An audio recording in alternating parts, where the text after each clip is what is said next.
everybody, we're here at the Louisiana Purchase Gardens and Zoo. We got Al Hodges back with us today and Lisa Taylor too. Thank you guys for being here.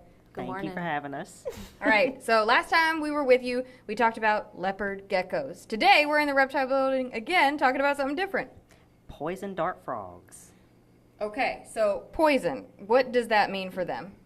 That means that they have a toxin in their skin that is poisonous when ingested or when in contact with an open wound or somehow in your system. And you were talking about that earlier, you know, if you do touch them, you'd be hard-pressed not to touch another spot on your body, so it's really easy to get that into your system. Yes, it is very easy to cross-contaminate once you've touched it. And so where are these guys from? They are native to Central and South America. They live in rainforest climates, and they have to have all that moisture and humidity in order to have places to lay their eggs and to keep their skin moist, because that is very important to their well-being.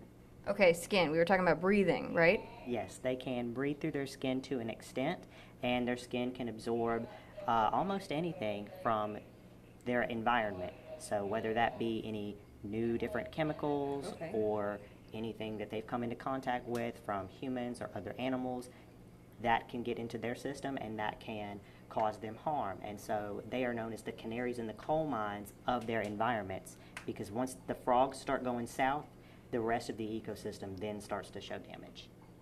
Interesting. And then for them, their poison, how do they get that?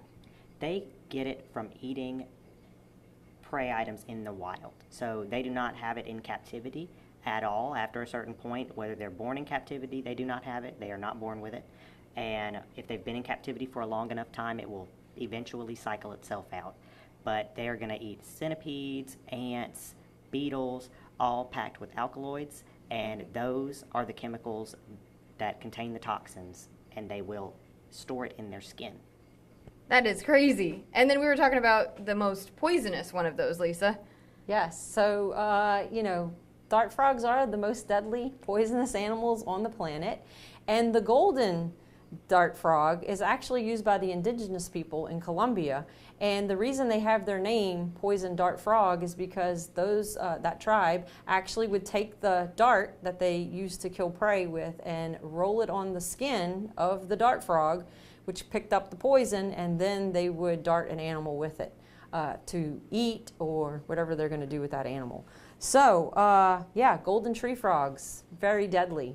And there's actually 3 that those indigenous tribes use to, but that one stands out the most to me, that they use for that particular routine. So a lot of people think that all frogs can swim. These guys really don't swim at all. And really what's cool about their reproduction is they will actually, the females lay their eggs on a leaf to get fertilized on that leaf by the male. Then when those babies hatch out, the female will then take them onto her back, the male sometimes also, and she will take them to little places that have water, like bromeliads, which are a big thing in the rainforest, okay? And she will place one in each little bromeliad, or she might put 1 or 2 there, and that is so that they can survive, and she'll even bring them food sometimes. And then those little babies, you know, they go through the metamorphosis just like a regular frog, and boom, boom, bang, we got a dart frog. We just wanted to give y'all a sneak peek. We're in reptiles right now. Of course, it's not open yet because our exhibit is still having a couple of little minor issues that they're going to get worked out here soon. But we thought, heck, why not bring y'all into reptiles for a little while just so you can get a little sneak peek of it until it opens up, and the dart frogs are on display when we do open up. And, you know, guys, one more thing. If you are deciding that you want a dart frog as a pet, because a lot of people can get them as pets, please do the research on it, because these guys have to have certain temperatures, certain moistures, and you need to be able to buy their diet, okay? Lots of different things when thinking about a pet. Do your research, as you always say. Thank you guys for being here. We're going to have more details about dart frogs on our website, knwe.com.